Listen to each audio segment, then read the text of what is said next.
In January 1991, the world was locked into a tense poker game over Kuwait. The French and the Russians had played their hands and folded. That only left the Americans and, of course, Saddam Hussein, each of them trying to call the other's bluff. Saddam Hussein tried to use his own weakness as a kind of strength by hoping that he could turn America's overwhelming military power against it.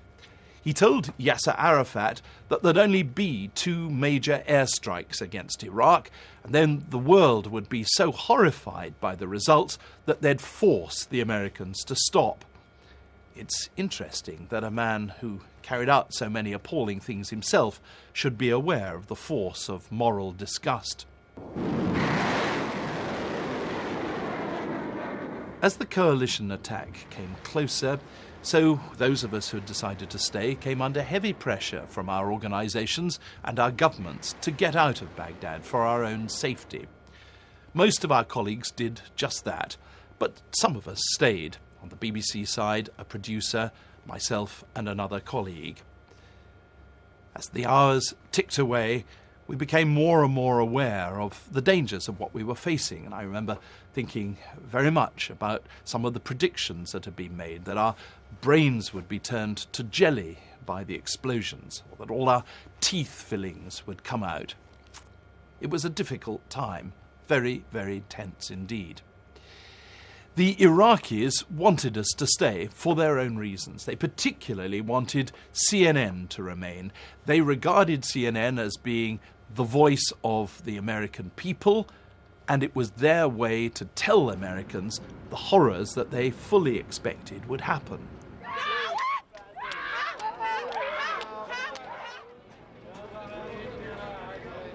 Episode 2 of the Gulf War series, Thunder and Lightning, recalls the tactics employed by the coalition to soften up the Iraqi forces in the run-up to the liberation of Kuwait.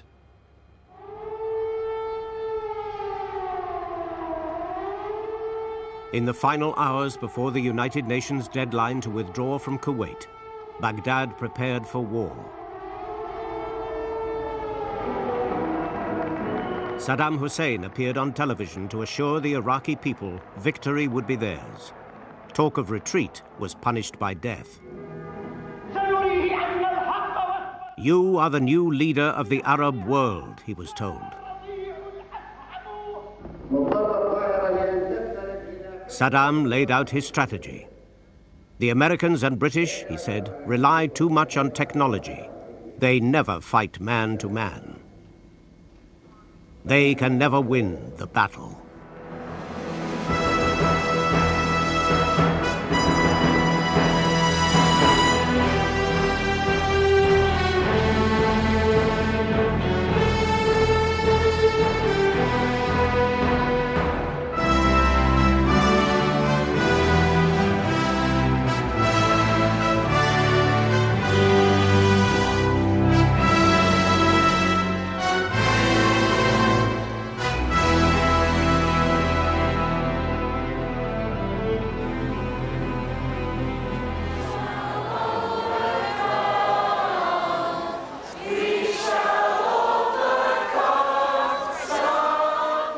Across America and Europe, midnight vigils marked the passing of the deadline. Many feared a long and bloody war, another quagmire like Vietnam. At dawn, the president signed the order that would take the coalition to war. He was ordering people into situations where they would lose their lives, and the kind of magnitude of that awful decision, I think, haunted him. You know, how much is a life worth? How much is 100 lives worth? 1,000, 10,000? Later, he confided to James Baker his fear the military might be trapped in another Vietnam. The president said, "We have provided everything that they have asked for. There's not anything that they've asked that we haven't provided. Having said all those things, though, and having recognized all those things, he still was committing the nation to war, and that's a heavy, heavy burden of responsibility.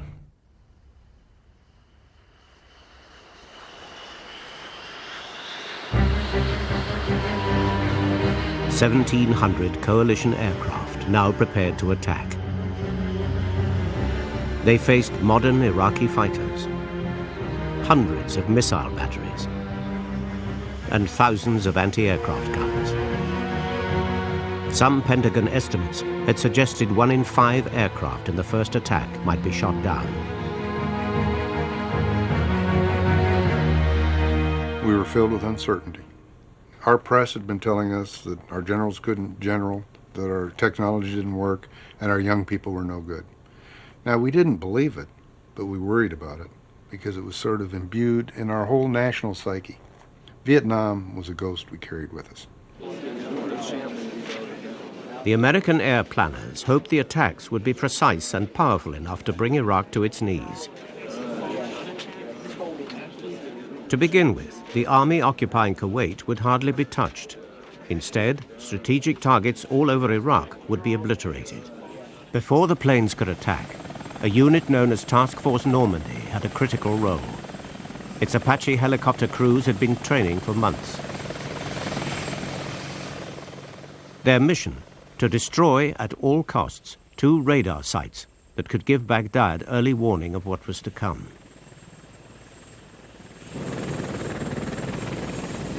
It was a moonless night. 8 Apache helicopters laden with Hellfire missiles took off towards Iraq. This is a pilot's eye view, video from one helicopter's night vision camera. The gunships flew a few feet off the ground until they were 8 miles from the radar dishes. We slowed our airspeed to about 40 knots, came up on line, all abreast, so we're all at the same distance from the target. And at this point, I'm not looking through my goggles, I'm looking at a TV screen right in front of me. Watched the clock tick to 0. I gave the code word, get some. At that point, everybody fired their Hellfires. Get some. Second missile. From a range of 4 miles, each crew aimed a laser beam to guide the Hellfire missiles. The Iraqis had anti-aircraft guns but could not see or hear the helicopters. In the age of the computer, war was about to assume the aspect of a video game. They're still in air. Okay. Hit that one, slide on the left. Hit that one. The attack lasted 4 minutes. Off the coast, the US Navy prepared to launch dozens of cruise missiles. But the missiles couldn't navigate over featureless desert, so they were secretly programmed to fly over the mountains of Iran and then turn towards Baghdad. 050.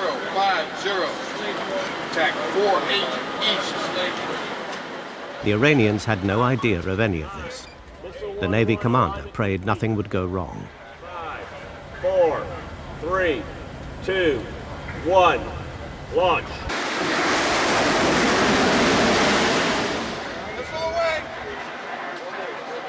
We were dealing with neighboring countries who we didn't want to join into the fray. We'd never used them in conflict before, and there was a lot of apprehension about, do we launch these things and then they make up their own mind where they're going?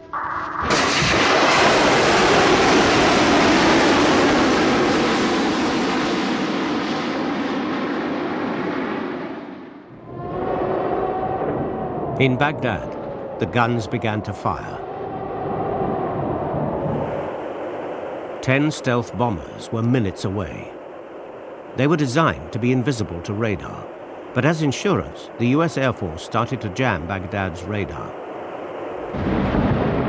The jamming gave the game away. The defenders' radar screens were blinded, but 3,000 anti-aircraft guns and 60 missile batteries fired wildly into the sky.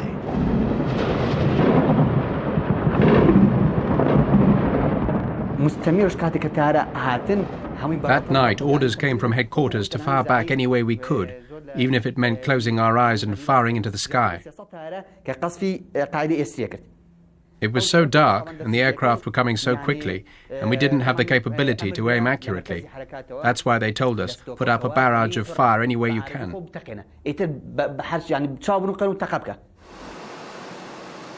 In the approaching stealth bombers, the pilots saw the firestorm of shells and missiles exploding above the city. They flew straight towards it.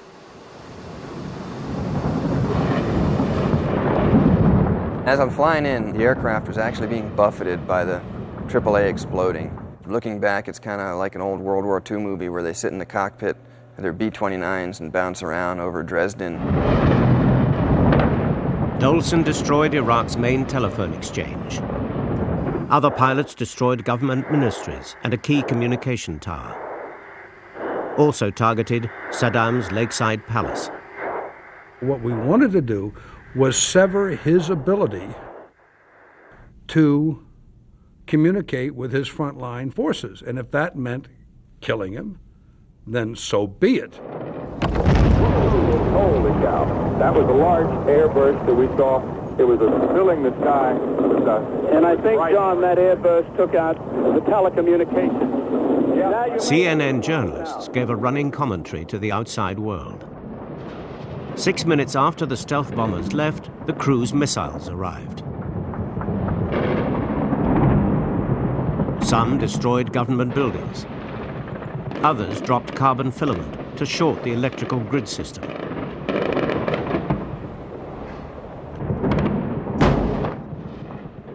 The president and his aides watched the war unfold.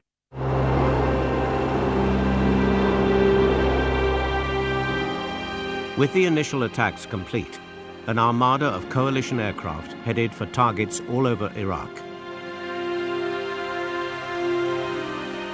Hundreds of planes took to the air.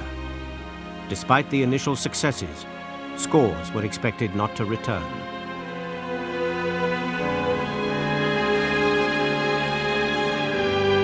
As the battle unfolded, Norman Schwarzkopf sent a message to his troops.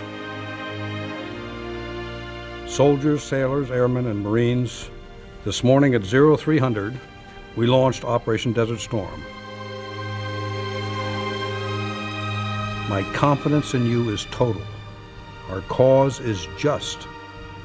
Now, you must be the thunder and lightning of Desert Storm. Planes were in the air at that time, heading towards their targets, with no guarantees of the outcome. To know that we had taken a very big step and that the war had started and none of us knew exactly how it was going to end, it's a very, very emotional moment. RAF Tornado bombers had been loaded with a cluster bomb, the JP-233, designed to destroy runways.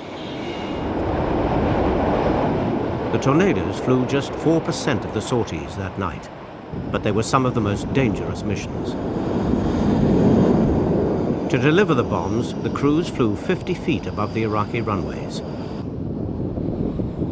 We're flying very fast, we're flying very low, and we just punched into the anti-aircraft fire. And then there's the most amazing few seconds that you can imagine, where the JP-233 starts to deliver. And it lights up the whole underside of the aircraft. You feel completely naked. You imagine that all of these weapons are highlighting you to the enemy defenses and that you are the only thing in the sky. But in a very short space of time, we're out on the other side. We were free. We got through. There were no holes in us. And the relief is palpable. You can touch it, your palms. I feel it now, even just thinking about it. The relief, it just pours out of you. With key air defense headquarters destroyed, Iraqi fighters couldn't operate. Only a few managed to struggle into the air. Our fighter aircraft had orders to attack, but who? The radar was blank. AWACS planes, Boeing 707s packed with computer equipment, helped control the battle.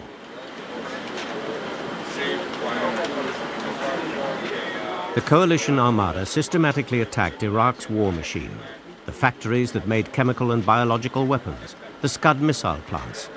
In all, that night, over 200 different targets were hit. first 24 hours consisted of more attacks in the master attack plan than the entire number of targets that were targeted in the years 1942 and 1943 during the combined bomber offensive in Europe. That night marked a new point in warfare. Precision bombing had become a reality. Only one Allied pilot was killed. At the White House, the politicians were euphoric. The first night of the war, everybody was, in heaven. They saw these strikes go in very successfully. Casualties were almost nil. Television pictures of bombs going down chimney stacks and all that sort of stuff. And some of the reporters were running around saying, this is going to be over right away. And I had to call down to the Pentagon press office and tell them, shut those guys up. We have just started a war. It isn't a one-day affair. It's not going to be over before the next commercial break. Just before dawn, the RAF attacked an airbase near Basra, Iraq's second city.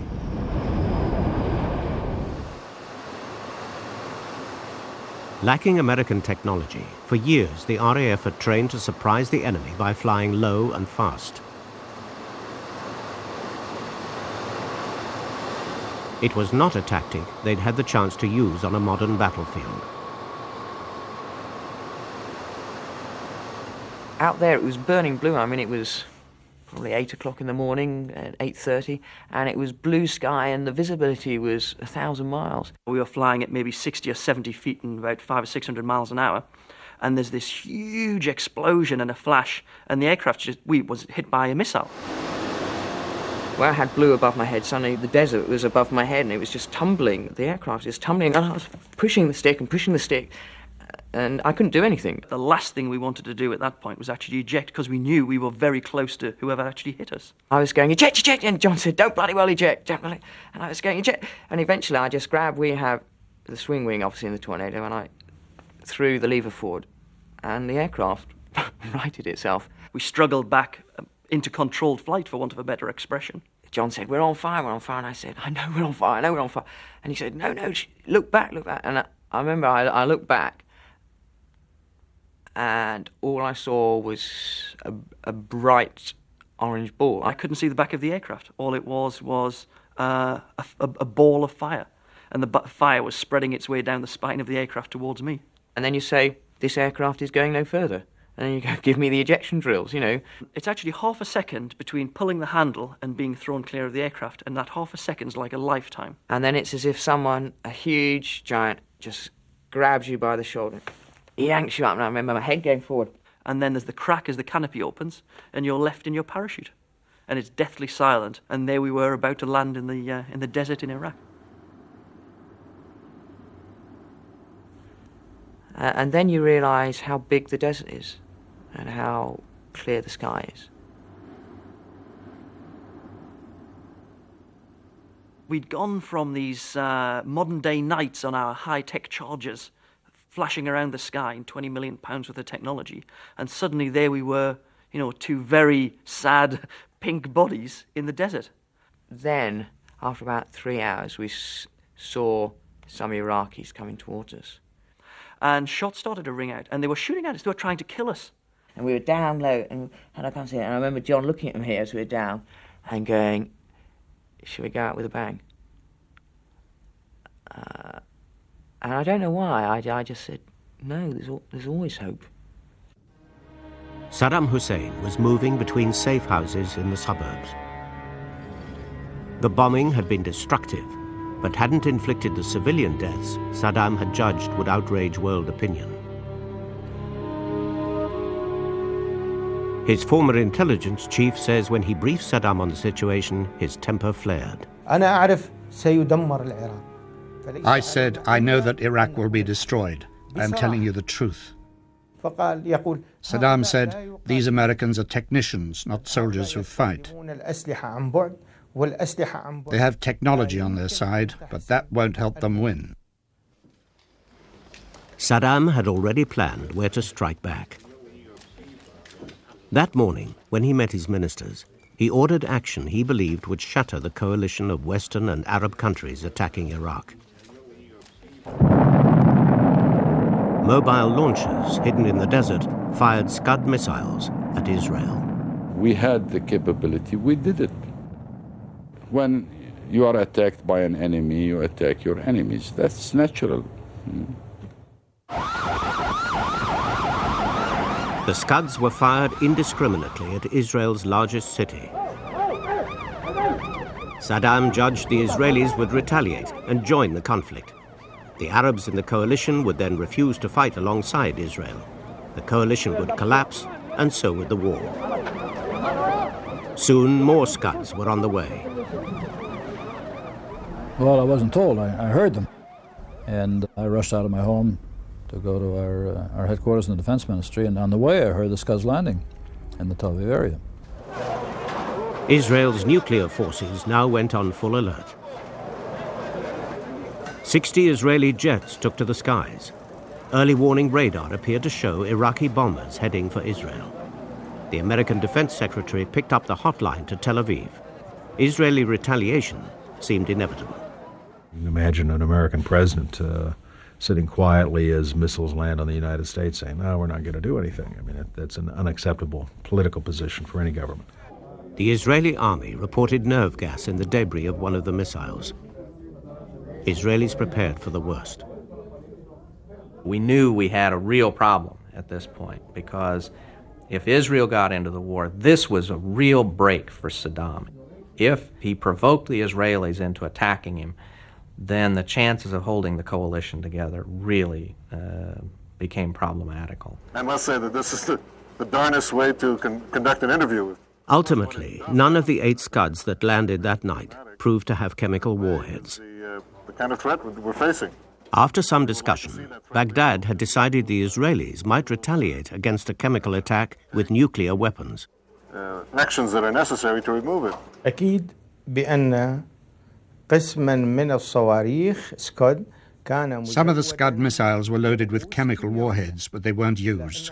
They were kept hidden throughout the war. إلى ما بعد الحرب. We didn't use them because the other side had a deterrent force.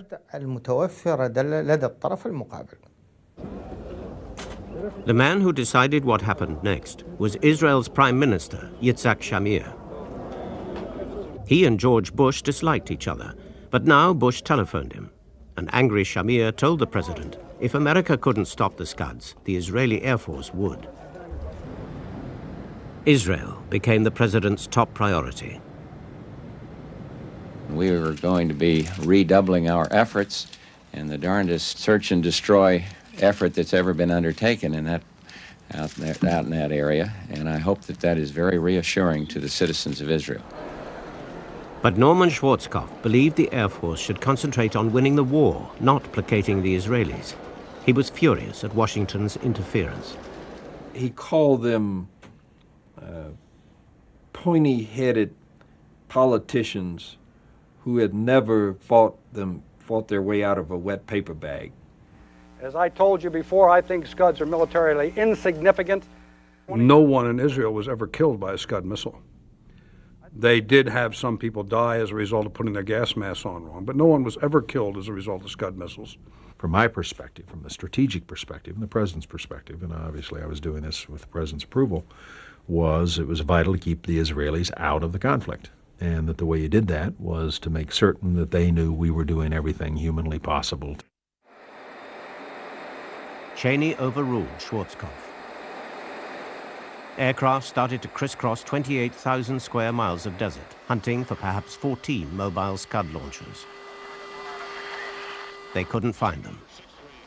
Neither could they find the convoys bringing supplies of fresh missiles.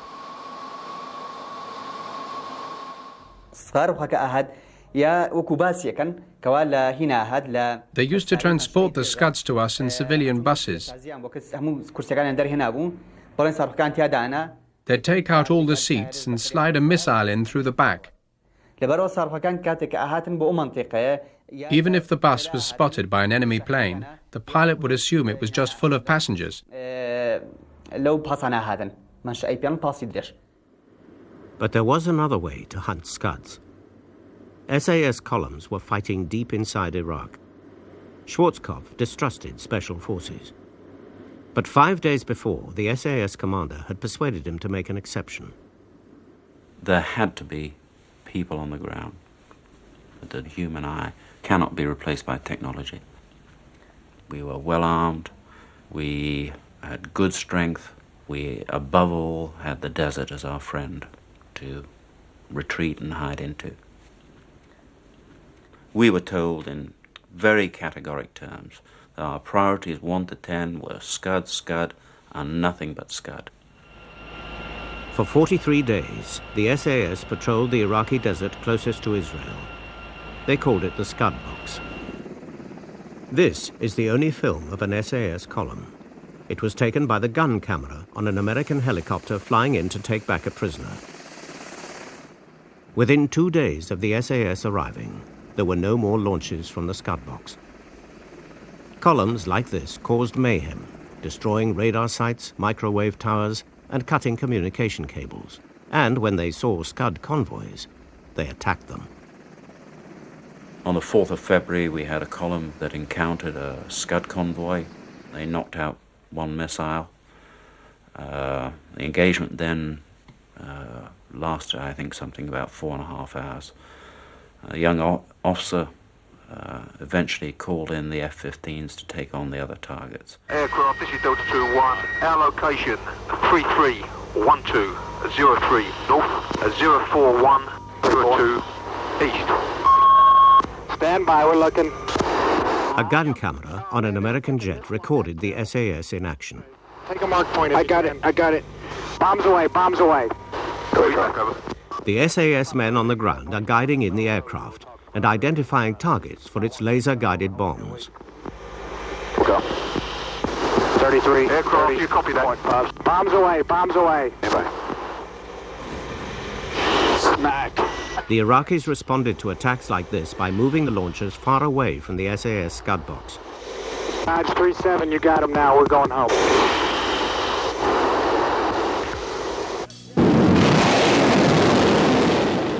America had rushed Patriot missiles to Israel and Saudi Arabia to shoot down Scuds.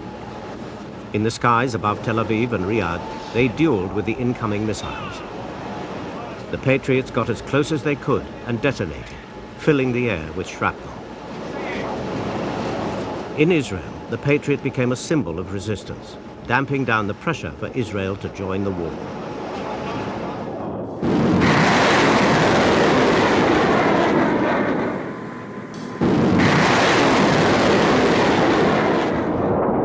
Patriot is 41 for 42. 42 Scuds engaged, 41 intercepted. I view it as an honor to be here, to come to Raytheon, the home of the men and women who built the Scud Busters. We're very, very proud of you. But the Pentagon was claiming a kill every time a Patriot exploded near a Scud. Senior British intelligence officers didn't believe the figures, and neither did the Israelis.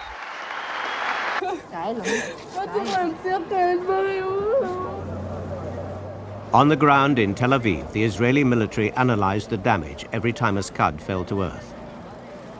What they concluded was kept top secret so as not to give comfort to Saddam Hussein. When I met President Bush in Washington, we got into some human argument because he was convinced that Patriots were doing a great job. I told him that at the very best, the intercept ratio maybe was 20% intercept probability. He asked me what I meant by that, and I said that maybe out of every 10 Scuds Patriots tried to intercept, they might succeed with 2. But in retrospect, I was overstating the case. I think that probably not a single Scud was intercepted by a Patriot. The Patriots struggled to react to Scud missiles traveling at 6 times the speed of sound. The myth of the Patriot helped keep Israel out of the war, but most of the Scud warheads got through. Going to the ground. Gonna get an impact. Only after the war did the Pentagon acknowledge the Patriot's limitations. Patriot was an air defense system designed to shoot down aircraft, not missiles. Again, what I remind everybody, all my friends in the United States who think we've got defenses against missiles, we don't. Tel Aviv was targeted by Scud missiles fired from western Iraq. Fresh missiles were brought to the launchers along these desert roads. SAS men hid along them. One 8-man patrol was codenamed Bravo 20. Bravo 20 was tasked to insert into Iraq some 300 kilometers by helicopter to set an observation post up in the hope of seeing mobile Scud launches driving past and then communicate back to base and call in coalition aircraft. The main supply route wasn't a tarmacked road, it was a track system. And as I looked northeast, there were 2 S-60 anti-aircraft guns. We got enemy right on top of us. It was about mid-afternoon on the second day, and we started to hear goats coming from the north. And then we heard the young boy start to come along and shout at his goats. And his eyes come up like saucers. He knew there was something wrong. And straight away just went running off towards the anti-aircraft guns, just screaming and shouting. We packed all our equipment up and started to move out of the wadi. Within half an hour, we were engaged by a local militia force and a firefight ensued. We first heard that Bravo 20 was in trouble when we got a garbled radio message. We really didn't know what had gone wrong. We launched our helicopters, and as it turned out, we were looking further south than they actually were. The patrol had become scattered. McNabb led one group of 5 men. It started snowing. It was plain to see if the weather don't kill us, the enemy will. And we were continuously getting compromised by these goats. The whole land was covered with people herding goats.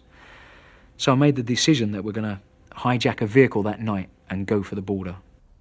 McNabb and the 4 men with him did just that. But close to the border, in a series of gun battles, 2 died. The others were hunted down. Meanwhile, the other 3 patrol members had started walking to Syria. The cold killed 1 man, another was captured. The 3rd reached the border.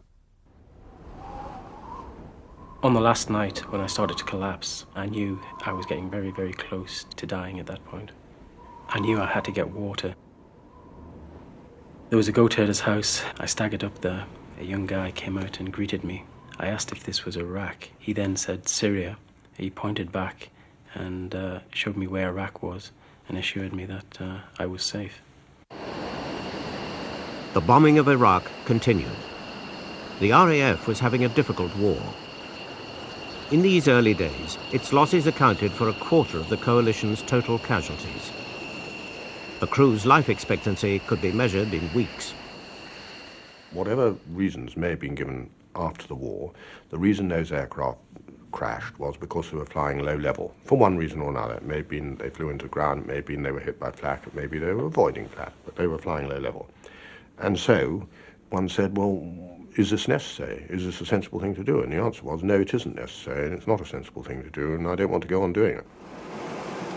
The American command admired the men, but were dubious about the tactics.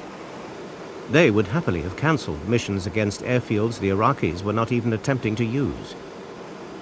The crews also suggested a change of tactics, but it didn't happen. It was going to impact on the whole of the RAF's strategy and put it into question, and as a result of that, there was a great reluctance in the MOD for it to change, and we weren't allowed to change it. The commanders on spot were forbidden to change it. Shrapnel has gone through here and has gone out through the top of the wing.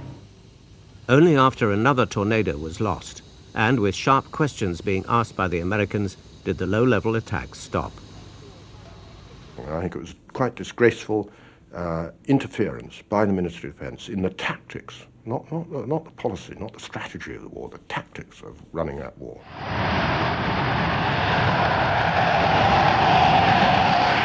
Aging Buccaneer jets, the aircraft the tornado was meant to replace, rushed to the Gulf. They carried equipment to laser designate targets from higher altitudes. Splash. Good. That was an excellent splash. Soon they were working in tandem with tornadoes, dropping laser-guided bombs.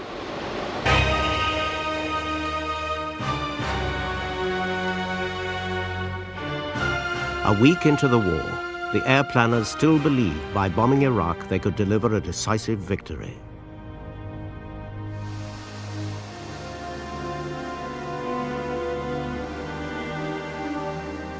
Much of Iraq's air force had been destroyed on the ground.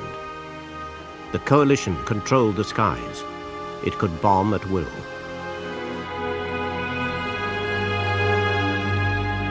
Bridges, power plants, communications, all were destroyed.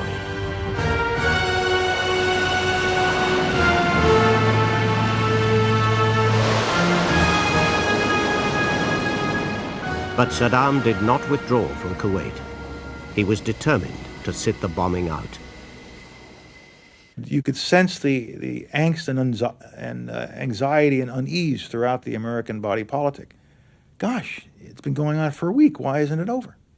Maybe it's not going well. What are we trying to do? And we had not been sort of on stage to explain what we were trying to do. So I went up to see Secretary Cheney and said to the secretary, we've got to do something because this is, we're starting to lose the public on this one. Secretary Cheney and General Powell are here to... The fear the American public might turn against the military, as they had over Vietnam, influenced Powell's thinking throughout the war. Public relations was the war's second front. As a measure of effectiveness of how we're doing in the air campaign, I just pull these two things out. I've laundered them so you can't really tell what I'm talking about because I don't want the Iraqis to know what I'm talking about. But trust me, trust me.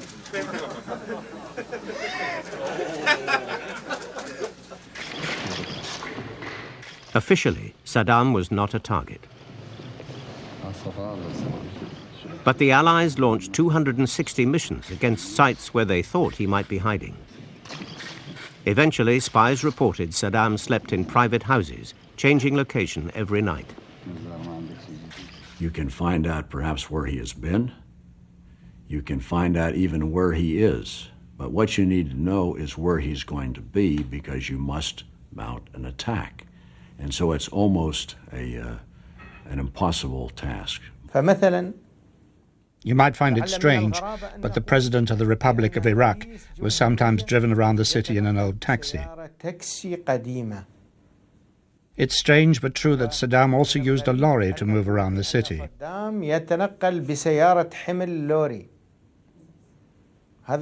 These are some of the measures he resorted to. Iraqi soldiers in Kuwait opened a pipeline flooding the Gulf with oil. The aim was to destroy the desalination plants that provided Saudi Arabia with drinking water. Saddam wanted to provoke an early land war and inflict casualties to undermine Western resolve. The desalination plants continued to work, and a bombing raid cut the flow of oil. If the Iraqis wanted a ground war, they would have to attack. Saddam ordered his forces to move on the abandoned Saudi border town of Kafji.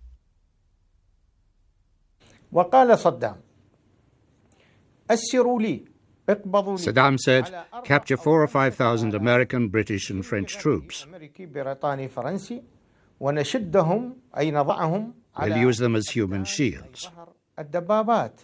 We'll tie them to our tanks and overrun the Saudi oil wells. If we do this, the Allied jets won't attack.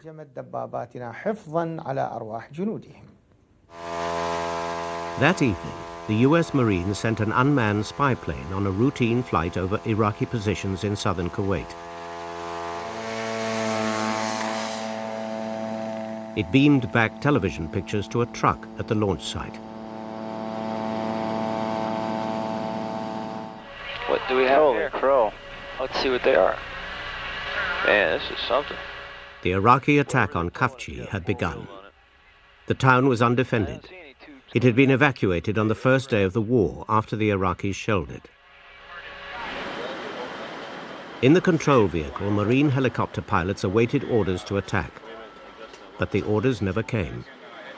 Why was the Iraqi advance not stopped prior to Kafji? A very straightforward, simple question deserves a very straightforward, simple answer. It was not the Air Force's best day. The Iraqis occupied Kafji. They did not know U.S. Marines had hidden in the town. One of the 6-man reconnaissance teams was headed by Chuck Ingraham. Lawrence Lentz commanded the other.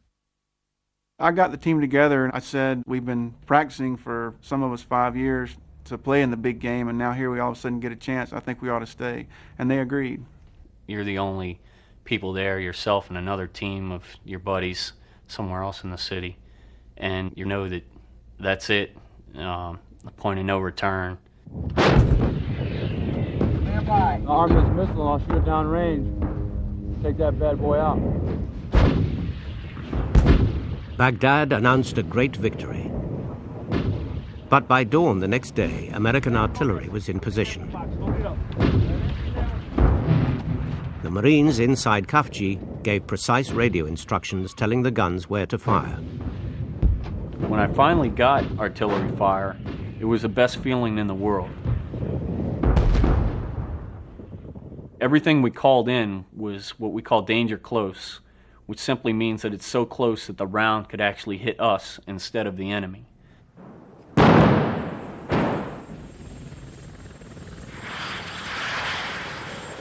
At every moment, the Marines in the town expected to be discovered. The Iraqis came very close to capturing us. They were inside of our building for at least a day. You could see their heads down there, and if you wanted to, you could spit on them. 2 days later, Saudi forces formed up to retake their town. The attack would cost them 19 dead. Perhaps 100 Iraqis died in the town. Meanwhile, airstrikes destroyed 2 Iraqi divisions desperately trying to reach Khafji. For months, Saddam had proclaimed fighting on the ground would bleed the coalition and undermine its resolve. But the attempt to reinforce Khafji was a bitter lesson in what air power could do to an army that surrendered control of the air.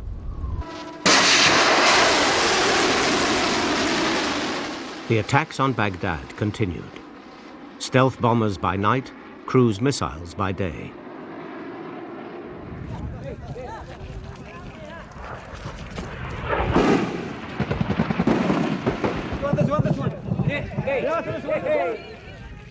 The missiles used the hotel where foreign journalists stayed as a final position check before heading for their targets. Coalition prisoners were now held in Baghdad. They just yanked me up and just karate chopped through and kind of felt like the heel of the boot just into my knee. And I collapsed again and they just pulled me up, smack, pulled me up, smack, pull me up, smack, pull me up, smack. And eventually, and somewhere in there, whilst they're doing that, they say, "Are you pilot or navigator? Are you pilot?" And eventually, pilot. And it just came out. I couldn't stop it. And that's when you realise you've broken to the violence. I'm now going to show you a picture of the luckiest man in Iraq on this particular day. Keep your eye on the crosshairs. Right there. Look at here. Right through the crosshairs. Coalition superiority was overwhelming, but the airmen were running out of targets. And now in his rearview mirror. Late in January, we came to the lower part of the list, and one of those targets that we hadn't been able to get to before, because it wasn't high priority, was a bunker in the Al-Fridus area of Baghdad. 2 stealth bombers were eventually assigned to attack this target. Days before, a spy in Baghdad had reported Iraqi intelligence was using the bunker.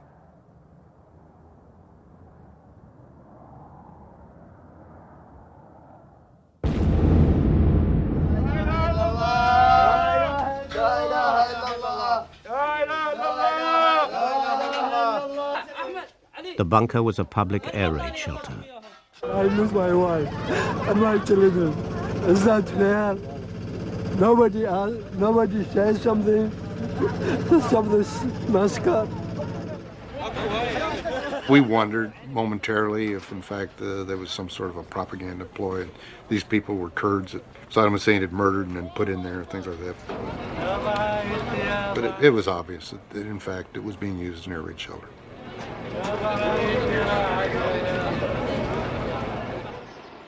If the Allies had known about the civilians, the shelter would not have been bombed. But the Pentagon has always insisted the Iraqi intelligence service that monitored dissidents also used the building. Baghdad denies this. Wafik al-Samurai says he visited the shelter.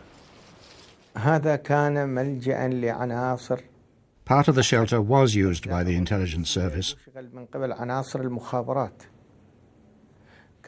There were different groups, but mostly they were people from what was called the Technical Affairs Department. They would often go in and out of the bunker. On one occasion, Saddam himself went there. The Alfredo bunker hit gave us a major public relations and political problem. I mean, it stopped everything we were doing for about a day and a half while we paid our attention to that. And so after that, I called General Schwarzkopf and we talked about it. And I said, Norm, clearly we did what we thought was right, but it turned out to be full of civilians. We've got to look at the target list a little more closely. And we got to take a look at what it is we're doing in Baghdad itself. We didn't shut down all targets in Baghdad, but I asked questions like, why are we bombing the Ba'ath Party headquarters for the 8th time? Do we think there is somebody still in the Ba'ath Party headquarters? Why are we bouncing rubble with $1 million missiles? The bombing campaign had crippled Iraq, but Saddam was still in power and his troops still in Kuwait. It was clear that air power alone could not win the war. How much more hitting of strategic targets in Baghdad would have caused Saddam Hussein to move his forces out of the desert? Let's get real. Ultimately, if you want to gain Kuwait back, and if you want to do what the United Nations charged us to do, you've got to go on the ground and take it back.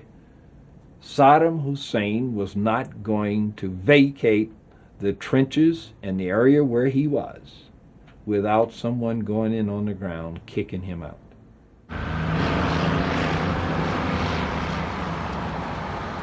On the ground, 500,000 American, British, French and Arab troops moved to their final positions.